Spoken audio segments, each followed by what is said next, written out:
Okay.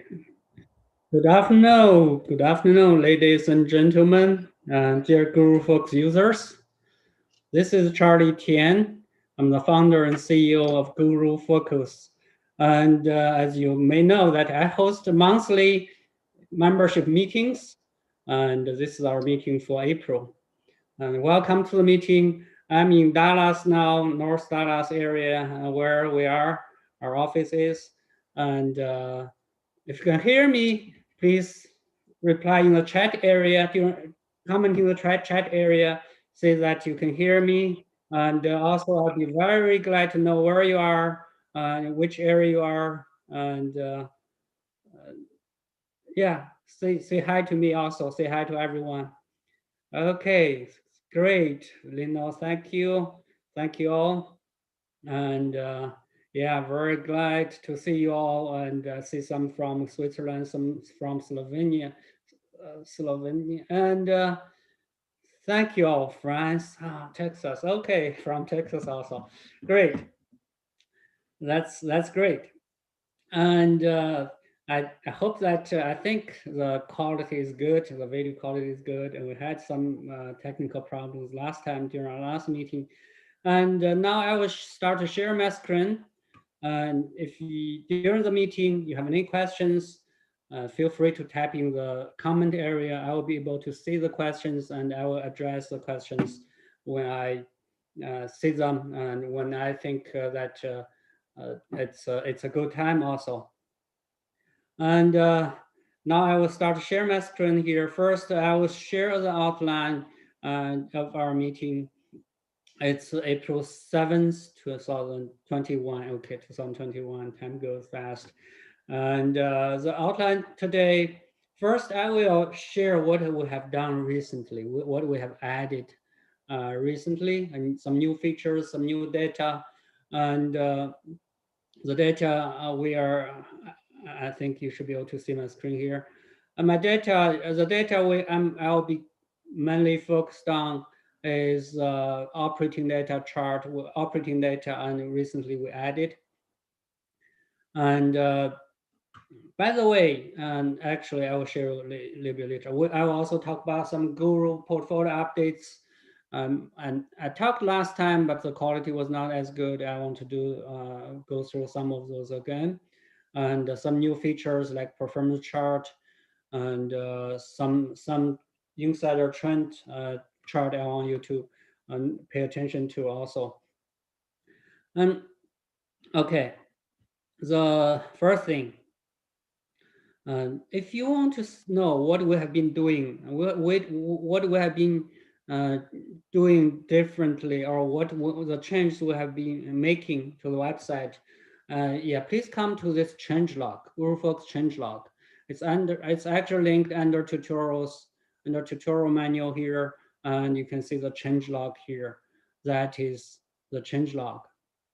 If you come here, you'll be able to see what we have been doing and the changes we made so far. And one thing, the most important thing actually I want to point out recently, we added, it's called operating data. So operating data, I give you some examples. And if we come to a company called Progressive Insurance. Actually, I just tapped it here. If you don't know where to find it, you just tap either in the search box, either the ticker or the company name. And here you can come to the company page, and come to the third tier financials. And if you come here, you can see that we have added a new area in the third tier financial page. And this page, it's still this area is still a beta version, and it's not completely done yet. But you can already see something. You can see the for insurance companies, the important issues, ratios like combined ratio here, the combined ratio, and the combined ratio is how much the company spent on average per on policies. And if Warren Buffett loves it, and because insurance companies collect float first, then they spend on payment, on marketing, on sales, on salary, and if they all those expenses added together, it's still less than the money they receive, the float receive. It's called underwriting profit, and Warren Buffett loves it. And so the combined ratio, you want to see the combined ratio is less than 100%. If the combined ratio is less than 100%, that means the company has a underwriting profit. And this is progressive. You can see in 2016, the combined ratio was about 95%. And these days, the combined ratio actually get even better. You can see it went down to 88% in 2019, and now it's at 88.4%. So the progressive has a combined ratio of 88.4% now. That means underwriting profit is close to 12%. So the company write a policy and they make money, they make about 12% of it. And in earlier years, this combined ratio was higher because insurance companies can make money off investment with a float. But these days, the investment returns are low, and they have very good underwriting profit. This is progressive. It's an insurance company that Warren Buffett highly recommends. Actually, he loves this company too. And you can see the number of companies, number of policies in force.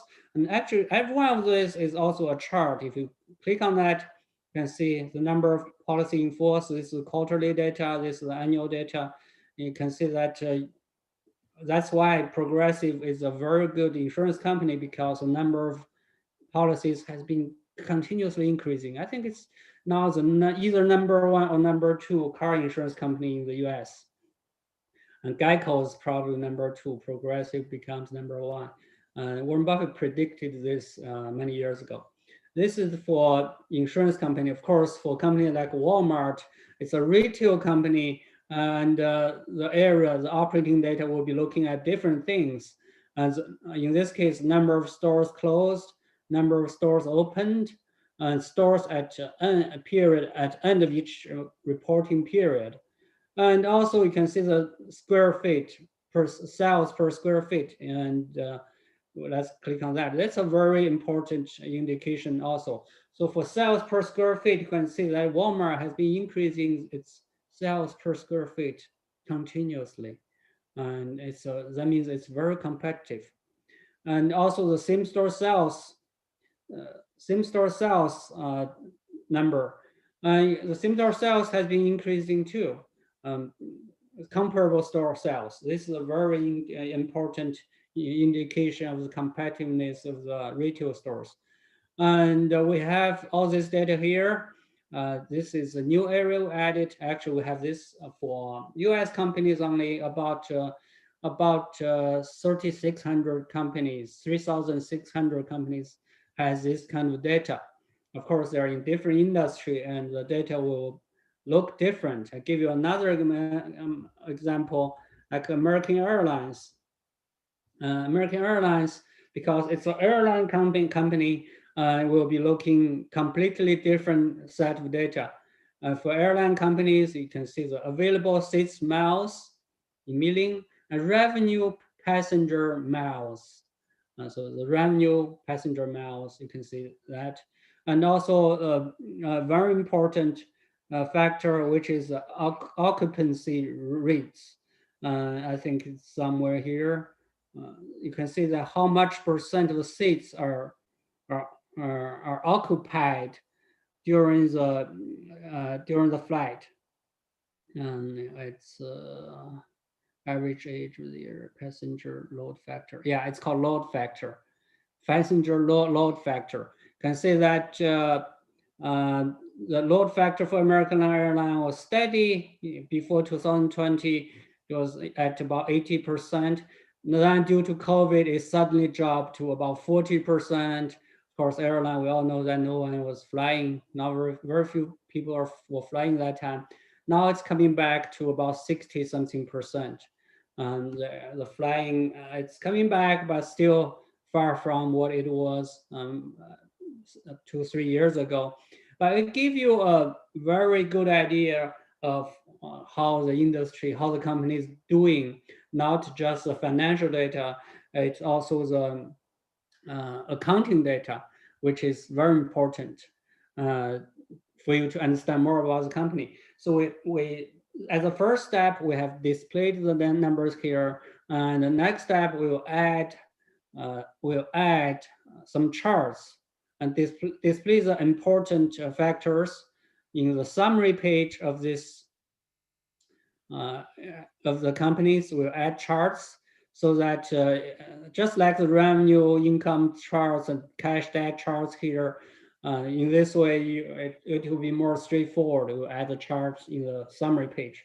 And we will also add a dedicated page where we'll list all of this operating data, and where you can compare the same factor for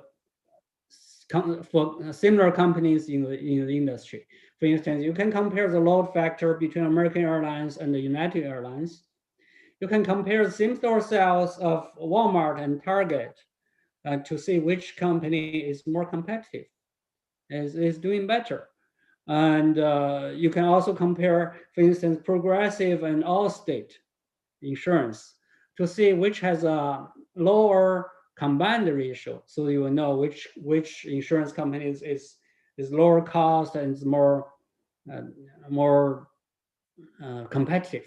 So these are the factors we are working on, the pages we're working on, the ideas we're working on. We will also create warning signs because we already have warning signs based on the financial data. But with this operating data, we will create warning signs to warn you. For instance, if a company as a retailer, same-store sales is declining, we will let you know. And all these factors that's in the plan. We will also make the data available in the Excel add-in. If you're not familiar, GuruFocus has an Excel add-in. It's under screeners at the tools column here. It's called Excel add-in.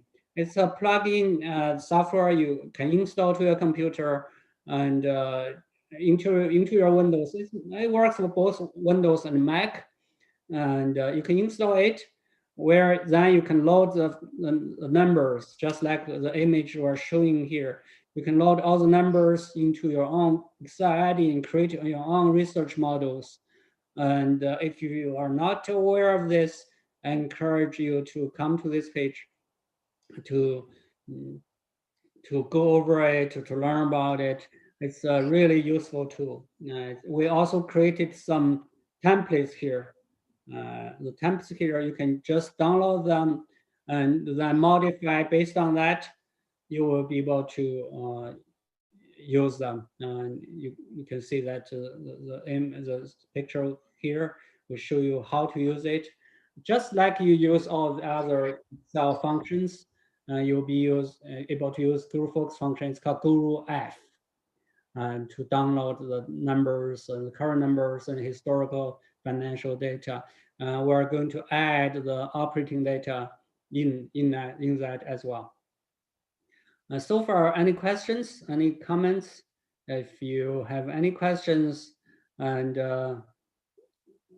comments, please feel free to type in the comment area, and I can see it. I will reply or comment on them. Okay, I think this is a very, very important number, and I have always been wanting to add it into our system, and now it's in our system. And we'll be continuing to work on to see where we can find the similar numbers for global companies, international companies, so that we can do more with it. Yeah, operating data, I think we can put into API, yes. Warning signs work, okay. Warning sign is like a checklist. It's like a checklist. We have a checklist, I think, of around more than 100 things.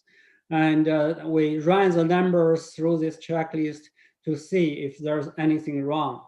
I'll give you an example. If a company's operating margin is declining, we warn you that the company operating margin is declining. And sometimes, of course, you you may know it already, but we just want to make sure that you are aware of it, things like that.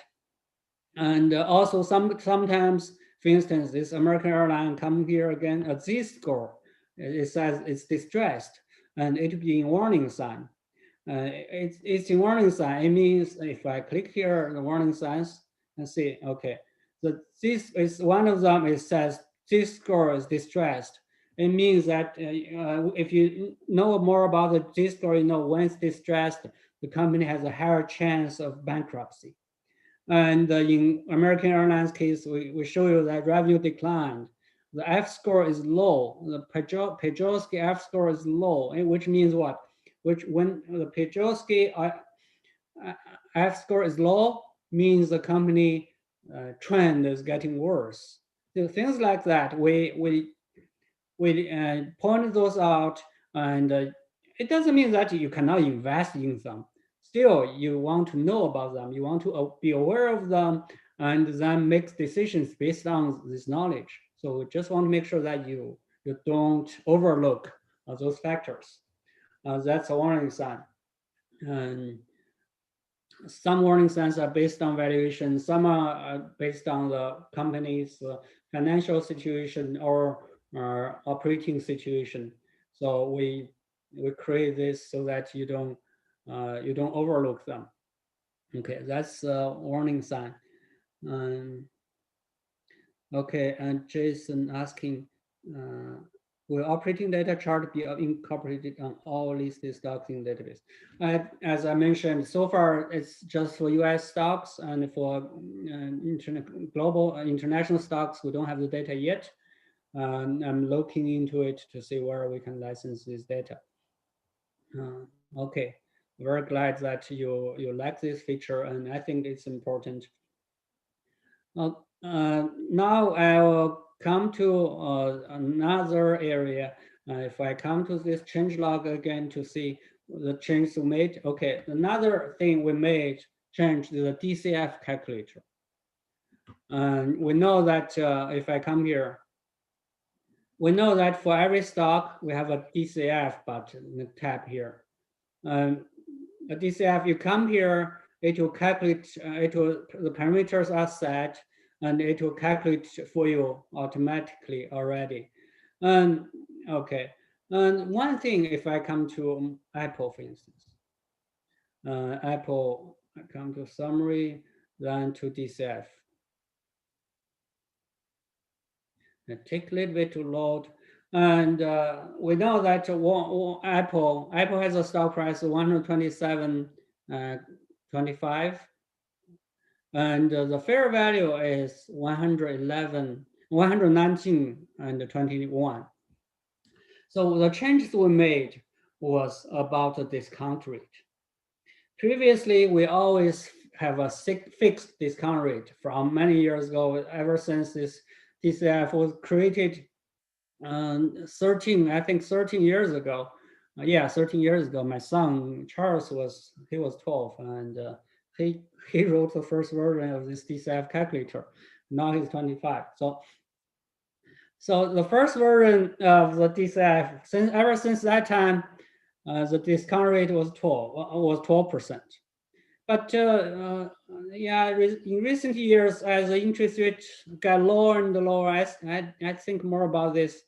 We know that when interest rate gets lower, the valuation gets higher. And Warren Buffett said that interest rate is like the gravity for valuation. So when interest rate is high, gravity is big, and gravity is high, so valuation is low.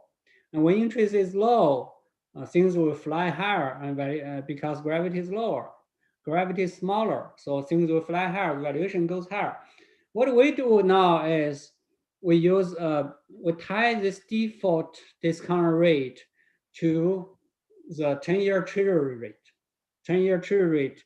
Then we add it, whatever the 10-year treasury rate is, we add 6% to it, then we round it to an integer number. So we know that the 10-year treasury rate is about 1.7%, something like that, and add 6%, it will be 7.7%, and we round it up to 8%. So that's why we use 8% now for the discount rate. If interest rate continue to go up, for instance, this discount rate will go up too. That will bring the fair value lower. So this makes sense because when interest rate goes up, the discount rate, the valuation should go down, And of course, you can still change it. If you don't like the 8%, you can change it to 12%, which is the number we have been using. In Apple's case, when we change to 12%, you can see the margin of safety is negative 55%. And if we go back to 8%, you can see that Apple is closer to fair value in this case. And okay, yeah, that's why that's the change we made to the DCF calculator. And Thomas is asking what's the difference between DCF fair value and the GF value. There are big difference. Okay, DCF fair value calculation and DCF model only works for companies which is more consistent in their earnings, which has more predictable earnings because you're predicting the future. You're predicting the future cash flow based on the current cash flow. You're predicting the future growth rate based on the current growth rate. So the DCF calculator is like that. And the GF value, so because of those reasons, DCF only works for the companies, a very small set of companies, which are predictable, which are profitable, and which are consistent in their earnings. And okay, but the GF value is based on lots of factors. GF value is like the, for instance, for every stock, you can see we have a valuation box here on many different ways of calculations, earning power ratio, median PS ratio, and ground number, all this. And the GF value is more of a combine all this, and with our experience for over so many years to observe the valuation, to do back testing to see what factors decide the long-term return of the stocks. And so we create this GF value. And lots of times the calculation, the conclusion may be different from DCF calculator. In this case, also in Apple's case, we think that Apple is quite overvalued, but DCF will tell you it's more fair valued. But there are so many ways of doing valuation, and it's normal that there's some discrepancy. But I have more confidence in this case over a broad area for GF valuation, and I personally use it quite a bit. Okay, let me look at the next question. It's by Rob Law about the discount. Okay, how group help us to interest rate? Okay, I'm not sure what you're asking, but we do have a 10-year treasury yield curve page, I think, which is very popular. It shows the interest rate of different treasury debts, treasury bills, and 30-year, 10-year, 1 year, things like that. And more importantly, it shows you a historical 10-year to 1 year spread on treasury yield. And if you pay attention to this chart, whenever the 10-year, 1 year spread is close to zero or below zero, there's a recession. And you can see that's the case for ever since the Second World War, the gray area here. The gray area here is the US recession. And whenever the recession happens, the actually, whenever the spread between 10-year and 1-year Treasury yield is zero, close to zero, there's a recession. This green area. Last one we saw was 2007. Then it was 2001, and then it was 1990, early 1990, and end of 1980s. So we see recessions. And the last one, the most recent one we saw was the COVID case. COVID. Before that, the spread was also below zero, and there was a recession also. And we haven't drawn this gray area here. We need to update the data, but that is the case. Okay, the source of our operating data is Zacks. We got this data from Zacks. We don't provide company credit rating data, but we have our own rating. I think it works quite well. If you come to our 30-year financial page, for every company, we have a financial strength rating and profitability rating. And this rating is actually very accurate, very accurate. Financial strength is 6 out of 10 in Walmart's case, and profitability 7 out of 10. This is, in my personal opinion, it's a very accurate rating of the company's strengths, financial strengths. If you come to American Airlines again, you will see completely different picture. Financial strength is 2 out of 10, and profitability is 5 out of 10. So you can see totally different picture. If I have here a Monster beverage company, this company is extremely profitable and has very strong financial balance sheet. You can see that the financial strength is 9 out of 10, and the profitability is 10 out of 10. Okay, let's see the next question. What does it depend on? What kind of error will be listed particular company? Is it different for each company with operating?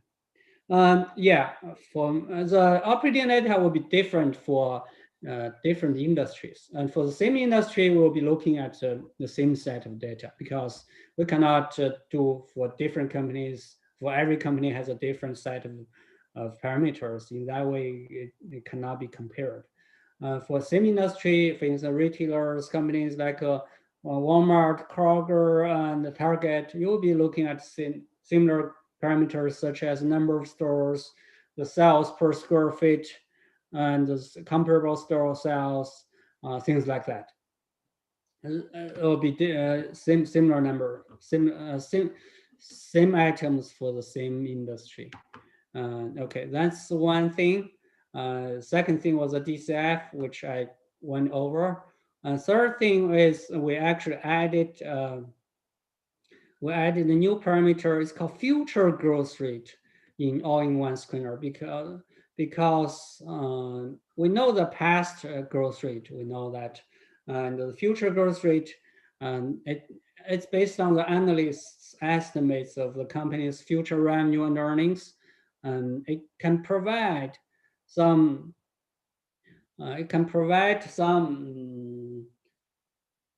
guidance of future growth, which actually is under the all-in-one screener growth tab.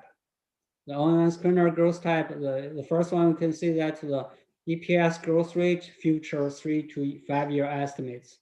If you want the company in the future growth high, you just select number here, and we'll screen for you. Future revenue also, if you want future revenue growth at least 21%, yeah, you come here and you can see that in our database, only 27 companies can grow in the future. For US companies, can grow more than 21% in revenue. You can find out this. Actually, lots of these companies are ADRs, Chinese companies, and they do have faster growth, for sure. And okay, how do we use ROIC data evaluation? I don't think we use it directly, because all these parameters are connected to each other. Earnings is connected to ROIC, and profit margins, they are all connected. And so if you use one of them, some of them actually they are used also, just in a way, not directly. I would say I will use ROIC more for the quality of the company instead of the valuation. And a chart, if I'm not sure if you know, I want to show you here, which is related to ROIC, is here. For every company, we have a ROIC versus WACC historical chart. I think it's a 12-year data. The green bar here is ROIC. The red bar here is the WACC. And you always want ROIC higher than WACC. So the difference is actually this black line. The ROIC subtract WACC, the black line here. And you want this black line above the historical data. And yeah, the future data, yeah, we're mostly from Zax also. Some are from Morningstar. Yeah, that's future growth rate. I was talking about future growth rate. You can use it in the web, in the screening too.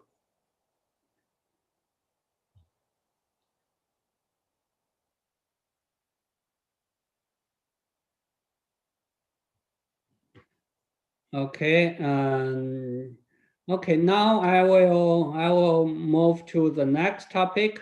And one thing I want to show you is actually last time I showed, but I want to show you again, is a insider trend chart.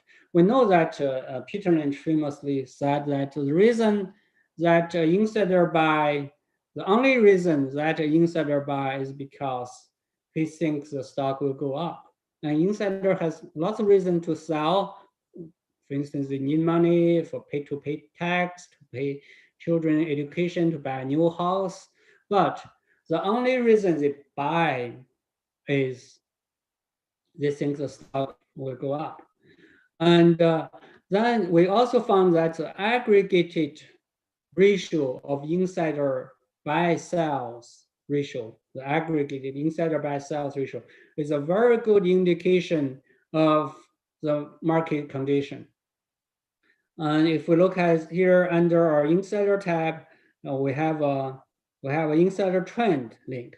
If you come to this insider trend, the first one is overall market. The green bars here is the monthly insider buy sells ratio. So we add the number of insider buys all together divided by the number of insider sells. So we don't really care how many shares in each buy and sell, just straightforwardly, just do it very straightforward, very simply adding all the insider buys together, number of insider buys together, and number of insider sales together, and look at the ratios, and we draw it monthly. Then the blue line here is SPY, which is an indication of broad market. And we can see that the numbers, the data started from 2004. And from 2004, this we can see some peaks of the green bars. One is 2007, 2008, 2009. The market crash of 2008, 2009. Although most investors were scared and everyone was selling off, the stock went down dramatically, but the insiders were buying and they bought a lot. And they have been very rewarded greatly for those transactions. The next time it was 2012, 2011, I think, 2011. And there was a sell-off there, and there's also extensive insider buys. Then there was 2016, I think this one, 2016, and also end of 2018, there was some market correction. The insiders was buying, and the latest one was March of 2020, last year, about a year ago. And the market crash lasted very short, period of time, very short, very quickly. Market recovered very quickly, but during that period, the insider was buying like crazy, and they were buying, and they think that is a great time to buy. I personally also bought quite some stocks that time, and we know what happened afterwards. The market quickly recovered, and everyone who was buying a year ago was handsomely rewarded by the market. And one thing I want to point out is that if you look at the ratio now, if I just go zoom in deeper there, okay, 10-year data, then that we can see that recently the insider buy-sell ratio is the lowest for many years. I think the lowest for the period we ever have data, we ever start to track it. And so it tells us something, tells us that the insiders think that it's probably not a very good time to buy right now. And they are holding off, at least. They are holding it. They're not buying, at least at this time of at this time. And this is the overall insider buys. And here we can see the CEO buys. We only track the CEO buy sell ratio here. You can see similar pattern. And the CFO buy sales ratio here. And we can also see similar pattern. Then below here, we show the different industries. Different industries. This is financial service. We can see there was a big buy during March of 2012 or 2020. They were buying a lot. And then they're not buying much these days.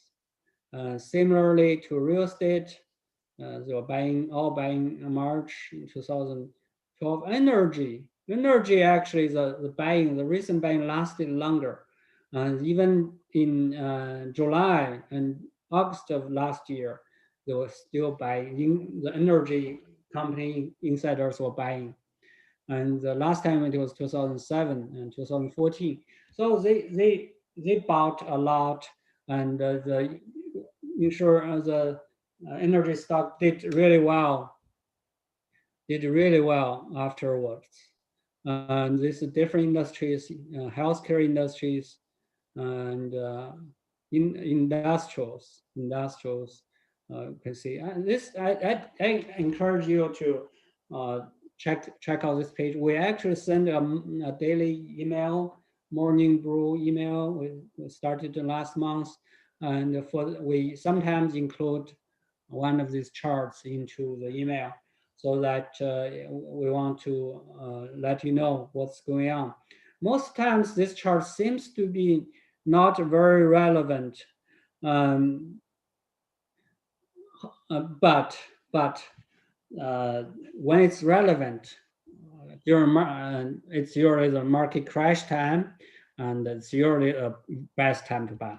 Okay, Jen is asking how actual are those information are about insider buying, and it's all insider buying, because we only track open market insider buy sales here. We don't track option exercises or stock rewards or something like that. We only track open market buy sales. So these are everything here are insider buying in the open market. Rob asked about Apple. I will come back to that question later. And now I will go through this insider. Any questions about insider buy sales? And yeah, please feel free to type in the comment area, and I will get back to you on that also. And okay, then another thing I want to show you is a feature. I think last time I wanted to show, but the quality wasn't very good, so I have to show you again. All-in-one screener, and with all-in-one screener, you can find out the aggregated holdings of the gurus you like. Of course, it can do lots of things, and it has numerous number of filters. You can create your own filter also with a customized tab. And we also recently added the historical data screen. And for instance, here you can screen the historical data. I want this company from 2015 to 2000 to current year. And the F score always greater than 6 or 7, which is hard. But I want it. And so I select that company. Oh, seems like no companies satisfy that needs. If I change to 5, if I change to 5, uh, over the years, I record the F score is always higher than 5 for the last 6 years. You can see that there are 61 companies here, and we list all the F scores of these companies. And these are usually high quality companies. It's yeah, with good trend, good F score. That's it's called historical data screen. For every filter, we have a plus sign there. You click on that, you will be able to use a historical filter, data filter. We also have a custom ranking with the results. You can rank by the parameters you want, not just the parameters we use. You can add any parameters. You can add weightings to different weightings to different parameters. In this way, you can filter and rank it in your own way. Here, I want to focus on the gurus. If here you want to, if you want to find out the aggregated holdings of gurus, you can just select the gurus you're interested. You can search for them.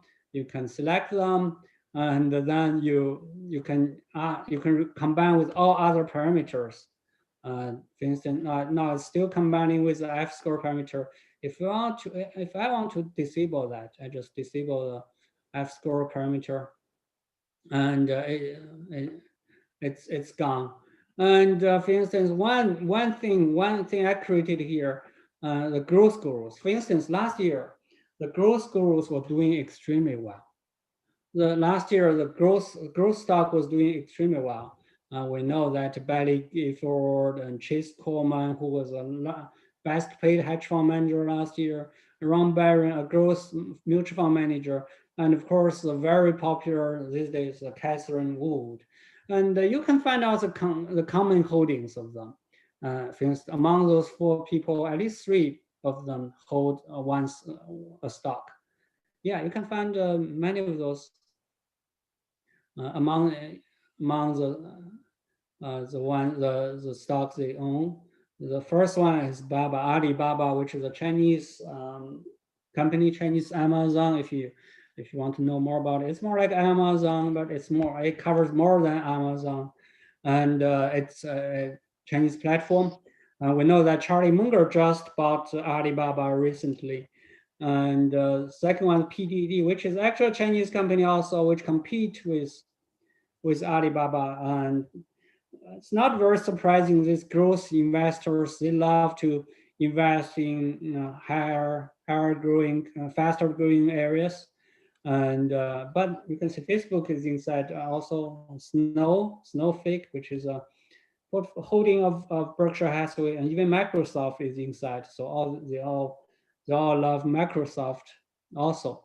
So if you love growth companies, maybe this is a good place to start. And of course, you can combine with other parameters. You want bigger companies, for instance. You want sales at least 50 billion among those companies. Then you don't have many left. You have Amazon, you have Microsoft, Alibaba, Google, and JD, Chinese companies and US companies, basically. And you can also, you want smaller companies, and you just select those sales less than 10 billion, for instance, smaller companies. And it will give you all of those. First one, Square. We all know it's a credit card processing company. Okay, how do we add real-time buy sells of gurus on homepage? I think the real-time buy sells it's already on homepage automatically. It's here. It's on the right column here. You can see the first one, Alibaba. He bought, Charlie Munger bought Alibaba, and it's already here. And if you don't, I think you should be able to see it if you come to homepage. And okay, is there a way for us to see a guru is more growth focused and value focused? Not a straightforward way. Maybe we can analyze their holdings to distinguish their more growth focused or their value focused. I think we should be able to do it, put them into a box, but currently we don't have that now. Personally, I don't really have a, to me, there's no difference between growth and value. And I always, although I'm a value investor, I love to buy growth companies as long as the valuation is reasonable. And I did lots of study. I found that over long term, a stock, the price of a stock is more related to the growth of a company than everything else. Of course, this growth needs to be profitable, or at least will be profitable over in the future. That's my opinion. Okay, and now I come back to Rob's question about Apple. How do I have to if I have to okay, he's asking about the price of Apple, and so we want to defend that Apple is not overvalued, and it's reasonable valued. Yeah, the DCF does show that Apple is reasonable valued, but historically Apple has always been traded at a lower P ratio. If we come here to look at Apple's P ratio, okay, historically at least last 15 years, let's see. Apple has always been traded at a much lower P ratio, 15, around 15, but now it's more than double of that, and more than double of that. So at least for the last 15 years, if we compare the valuation of the last 15 years, Apple is more overvalued than, possibly overvalued than undervalued. Of course, the valuation also depending on the growth factor, how fast Apple is growing, and seems like Apple grows slower than before. And it was faster here in 2009, 2010. Now the growth seems to be slower in both revenue and earnings. In this way, the valuation should come lower instead of higher. So the only thing that's driving Apple price is maybe the interest rate. Interest rate is very low, extremely low. And also over last year, there was a flight to quality, as I observed.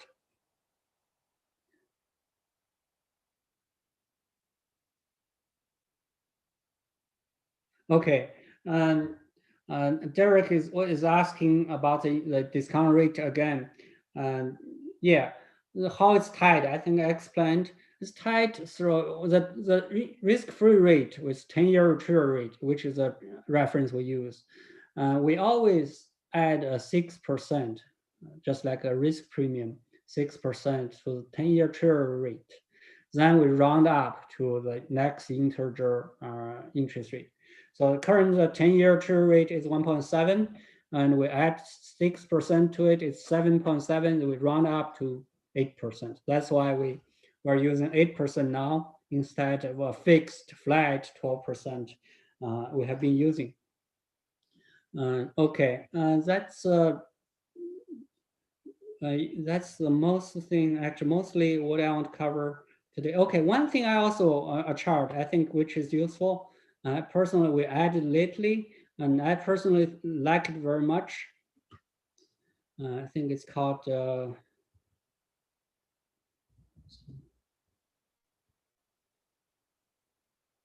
yeah. It's, last time I showed, I think 2 months ago, I showed a difference between value and growth, value and growth. And we know that value managers have been doing poorly, very poorly, over the past 10, 12 years. Warren Buffett underperformed, most value investors underperformed. The growth investors did really well. The growth investors did really well for the past year, especially last year. But then, if you look at this chart, this is a Russell 1000 value versus growth. The difference between value and value stock and growth stocks, and the performance.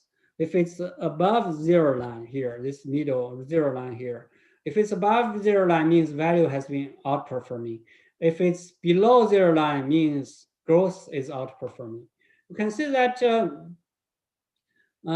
over the past from here, even actually from 2007, 2009, from 2009, the growth has been outperforming value for last 12 years.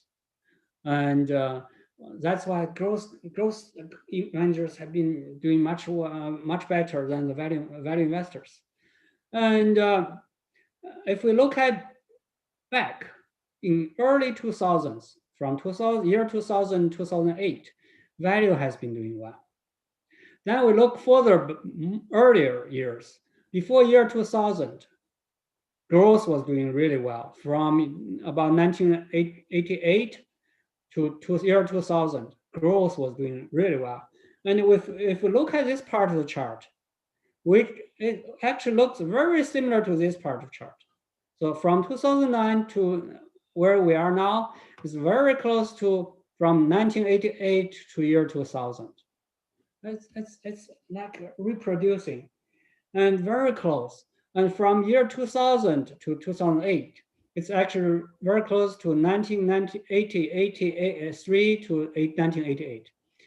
And I personally think that value will do better in the next few years, and most likely to repeat the peak like year 2000 to 2008. I personally think, and I think the current peak, the bottom here, which is growth peak, is very, very similar to the year 2000 growth peak here, this one. And so in the next few years, I think most likely value will do better, just like in early year 2000s. Yeah, that's my feeling, and I've been using this to direct the direction of my investment. That's why I've been investing, buying more Berkshire Hathaway, and Berkshire Hathaway. I've been buying more Berkshire Hathaway. I think Berkshire Hathaway is quite undervalued these days. If you look at the chart here, if you look at the chart, especially the price book chart, which is Warren Buffett uses when he evaluates Berkshire Hathaway. Of course, the business model Berkshire Hathaway has been shifting more toward operating companies. PB ratio, it's worth a higher PB price book ratio now. Warren Buffett once said that when the price book ratio is below 1.2, he would buy back. Then recently, last year he bought back, I forgot exactly, 25 billion, I remember, which was close to 5% of the company. And the PB ratio was around 1.2, 1.3, and around where we are. And I think that Berkshire Hathaway is still undervalued. And that's where we are. Okay, where to find economic indicators? It's under market tab, and here economic data, number 6, economic data here. If you come here, and we have more than 1,000 series here, then you need to search. The one I searched, it was Russell. I just searched Russell. It's then one show up. It's here. The difference between value and growth is actually here. You can add other parameters here, for instance, the ratio of will share over GDP. You can add others here to the same chart and to Yeah, and that's a very useful data. I think we added. I mentioned this chart about 2 months ago. Someone asked us to add the data. We did, and the data is updated daily. Currently, the value versus growth is at about negative 10.7%. I expect this chart will repeat where it was in 2000. And that's why I've been buying Berkshire Hathaway, another stock uh, I bought. I mentioned Philip Morris before, actually Altria before. And have bought quite a bit. I know that it's not very, some people don't like those kind of stocks because due to the ESG ratio. But I still bought some for my personal portfolio. It was paying 9% of dividend. It was paying 9% dividend. If I just remove this price here, you can see that this is a dividend of Philip Altria, and it was actually more than 9% briefly in March of 2009. Even 6 months ago, the dividend was above 9%. And I bought heavily here and then here. I keep buying about here. The dividend of Altria, if you look at dividend of Altria, the last time dividend was this high was year 2000, beginning of 2000 when NASDAQ peaked last time. And so that's also an indication why I think the market now is similar to where it was in year 2000. Several behaviors. One is the value stock was extremely cheap. Second is the dividends of this stock is high. Third is earningless. The earningless companies had very high valuations these days, as it was 20 years ago. Yeah, and that's my opinion. And do I recommend Berkshire Hathaway for smaller investors? I do. Yeah, I think it will do pretty well over the next few years. The company is strong, and of course we know that Warren Buffett will be 91 years old this year, but the company is really valuation is low. It has so many different operations and so much assets. Yeah, and everyone, of course, Rita may not agree with me, but everyone can have their opinion. That's very normal. That's about what I want to cover for today. And I will give you the last 2 minutes if you still have questions. And if you have questions, feel free to ask. And I still have about 2 minutes. If I don't see more questions, we will be done for today. Thank you, Cal. Thank you for the email you sent to me. Thank you very much for the kind words you emailed to me. And thank you all. And I hope to see you next time. And next time with our meeting will be again the first Wednesday of every month, first Wednesday of May. So it will be May 5th, 1 p.m. Central, US Central Time. And I'll be glad to see you again next time. And I hope you have a great rest of your week and have good luck in your market, in your investing. Thank you all.